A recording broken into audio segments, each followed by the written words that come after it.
Xin chào tất cả các bạn nha. Hôm nay thì mình có nhận được một cái câu hỏi của một bạn comment gửi cho mình là chương trình Visa Nông nghiệp là một cái chương trình đem lại một cái cơ hội để những người Việt Nam đi qua Úc làm việc sẽ có một cái cuộc sống mới, cũng như là thay đổi cái cuộc sống. Bởi vì sau cái dịch Covid tại Việt Nam thì hầu như rất nhiều người khó khăn trong cuộc sống của mình. Không phải là những người nghèo khổ, mà hầu như đa số rất là nhiều người mất việc làm, cho nên không có kiếm được việc, rồi không có tiền để sinh hoạt cái cuộc sống. Thì hôm nay cái chương trình Visa Nông nghiệp là một cái chương trình mà có thể thay đổi cuộc sống của tất cả các bạn cũng như là mọi người tại Việt Nam. Nhưng mà tại sao ở Úc lại cho rằng chương trình Visa Nông nghiệp là một cái chương trình bóc lột nhân công?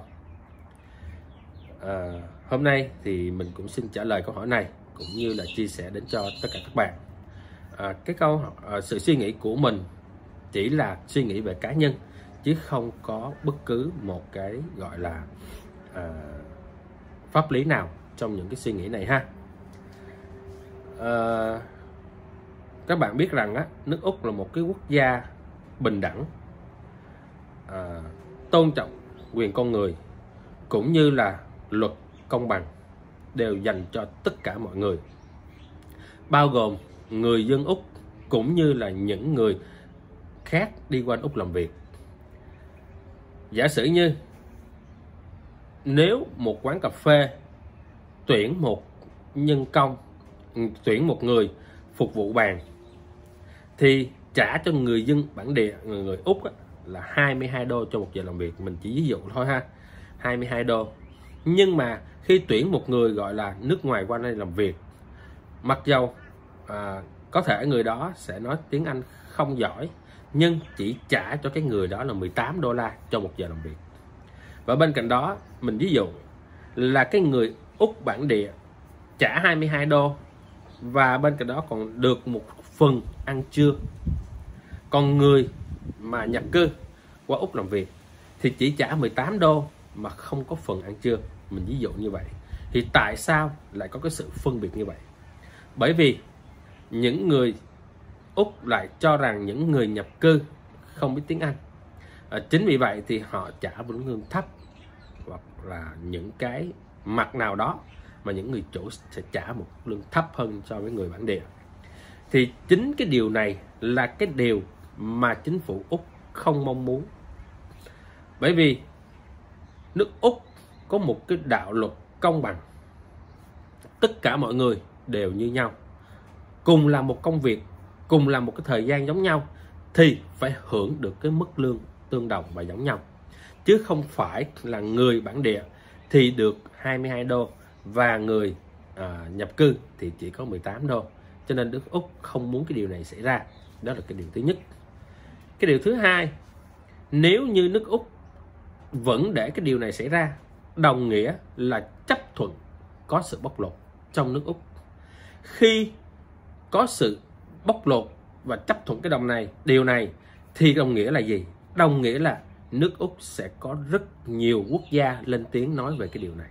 Bởi vì công nhân của họ đi qua Úc làm việc mà nếu bị bóc lột thì tất nhiên Úc sẽ bị chỉ trích. Rất nhiều quốc gia chỉ trích nước Úc là tại sao người công dân của họ đi qua Úc làm việc lại bị bóc lột tồi tệ như vậy. Chính vì vậy Úc là một cái quốc gia bình đẳng, công bằng, tôn trọng luật pháp, tôn trọng quyền con người, cho nên là người dân bản địa được hưởng quyền lợi gì thì những người công nhân của nước ngoài qua đây làm việc cũng cùng một cái thời gian đó thì sẽ được hưởng cái quyền lợi giống nhau như vậy. Chỉ có khác là về vấn đề an sinh xã hội mà nước Úc cấp cho các người công dân của họ thôi. Còn nếu những người công nhân đi qua nước ngoài, đi qua Úc làm việc thì đều trả lương và đối xử công bằng như nhau. Thì đó là cái điều mà thứ hai mà nước Úc không mong muốn có sự bóc lột. Điều thứ ba là nước Úc tôn trọng cái nhân quyền. Tôn trọng cái nhân quyền. Khi một người qua đây làm việc bị bóc lột, đối xử tàn tệ và họ lên tiếng Họ lên tiếng, thí dụ như họ không biết tiếng Anh, họ nói với đại sứ quán của họ, họ nói rằng là họ đang bị bóc lột, họ đang bị đối xử tàn tệ, thì tất nhiên lãnh sự quán của cái quốc của người công nhân này sẽ lên tiếng với chính phủ Úc là công nhân của họ đang bị bóc lột thậm tệ từ những người chủ. Chính vì cái điều này thì nước Úc không muốn cái điều bóc lột nó xảy ra tại quốc gia của mình. Giống như là bây giờ không phải chỉ có Việt Nam mà rất nhiều quốc gia khác. Chương trình visa nông nghiệp là một cái chương trình dành cho rất nhiều quốc gia, 10 quốc gia ASEAN, không phải chỉ riêng cho Việt Nam. Mình ví dụ, giả sử như công nhân Việt Nam qua đây làm việc, trả cho người Úc là 25 đồng 41 cent một giờ, nhưng chỉ trả cho các bạn là 20 đô la cho một giờ. Vậy thì các bạn có bị bóc lột hay không? Có. Cũng có công việc này, cũng thời gian làm từ 6 giờ cho đến 3 giờ hoặc là 5 giờ, cũng cái thời gian giống như những cái người Úc. Cũng cái lượng công việc là các bạn một ngày làm cái công việc là hái 10 kg, thì cái người công nhân người Úc á, cũng một ngày hái cũng giống như vậy. Nhưng tại sao lại trả cho cái người Úc là 25 đồng 41 cent mà chỉ trả cho bạn 20 đô la một giờ? Thì đó là điều không công bằng. Và hơn nữa, giả sử như người Việt không nói, nghĩ rằng là 20 đô là một cái số tiền so với Việt Nam là rất là lớn rồi. 20 đô mà các bạn làm 10 tiếng trong một ngày thì các bạn có 200 đô rồi. Các bạn nghĩ ra cái số tiền Việt Nam các bạn cho đó là rất là lớn. Có thể một tuần các bạn làm việc là còn hơn một tháng ở Việt Nam nữa. Cho nên các bạn cảm thấy đây là một cái cơ hội là mình có thể thay đổi cuộc sống. Nhưng mà những người công dân khác, thí dụ Philippines, Thái Lan, Singapore, những cái quốc dân khác, họ qua đây làm việc, họ bị trả cái mức lương 20 đô la, họ không có chịu. Họ phải nói là họ phải muốn cái mức lương của họ giống như những người Úc bản địa, hoặc cái mức lương của họ phải đúng theo những cái quy định của chính phủ thì họ mới đồng ý. Chính vì vậy, không phải cái điều luật này, không phải cái visa nông nghiệp là chỉ dành cho Việt Nam mà dành cho 10 quốc gia ASEAN, và bên cạnh đó là thêm Ấn Độ nữa. Thì các bạn thấy là không phải chỉ dành riêng cho Việt Nam. Có thể các bạn đồng ý, nhưng những công dân của nước khác họ không có đồng ý. Chính vì điều này là cái điều mà nước Úc không muốn có sự bóc lột của những người chủ farm dành cho tất cả những người công nhân. Mặc dầu Việt Nam hay là những quốc gia khác, họ đều cũng phải sử dụng giống như nhau cả, không phân biệt là người Úc hay người Việt Nam hay những người quốc gia khác. Họ trả cái mức lương theo đúng quy định của chính phủ, họ trả cái mức lương đúng cái xứng đáng của các bạn bỏ công sức ra các bạn làm việc, và họ trả và họ tôn trọng các bạn như những người Úc. Họ không có kỳ thị các bạn, họ cũng không có đối xử các bạn một cách tàn bạo. Họ đối xử các bạn như những người công dân Úc. Chính vì tại sao mà nước Úc ra những cái điều luật là đối xử các bạn công bằng như những người công nhân, và ở những cái nơi ở là đủ theo quy định của chính phủ, và trả một cái mức lương đúng theo yêu cầu của chính phủ. Và bên cạnh đó là những người chủ farm phải hỗ trợ các bạn, giúp đỡ các bạn. Tại sao chính phủ lại muốn như vậy? Bởi vì chính phủ muốn không có sự bóc lột từ những người chủ nông trại cho các công nhân qua đây làm việc với cái chương trình visa nông nghiệp. Bên cạnh đó là vì sao chính phủ lại phải xét tất cả những cái người chủ farm trước khi mà họ phải về Việt Nam tuyển người. Họ phải xét hết tất cả cái quá trình trước đây là những người chủ farm này có đóng thuế đầy đủ hay không. Thứ hai là họ có trả lương cho công nhân, có bị lên án hay là có bị những người công nhân trước đây đã lên tiếng phản đối hay chưa. Thứ ba là họ có những cái gọi là kinh doanh của họ có những là rõ ràng, minh bạch, và có những cái tiền bạc nó ok hay không. Thứ tư là về những đề chỗ ở của họ có đủ theo cái quy định của chính phủ Úc hay không. Bởi vì khi một người chủ muốn về Việt Nam tuyển người thì phải được nước Úc chấp thuận trong cái danh sách để mà tuyển dụng nhân công qua đây làm việc, phải được chính phủ Úc chấp thuận. Chính vì cái điều này, để tránh cái trường hợp những người chủ lao động bóc lột công nhân không phải của Việt Nam mà rất nhiều quốc gia khác.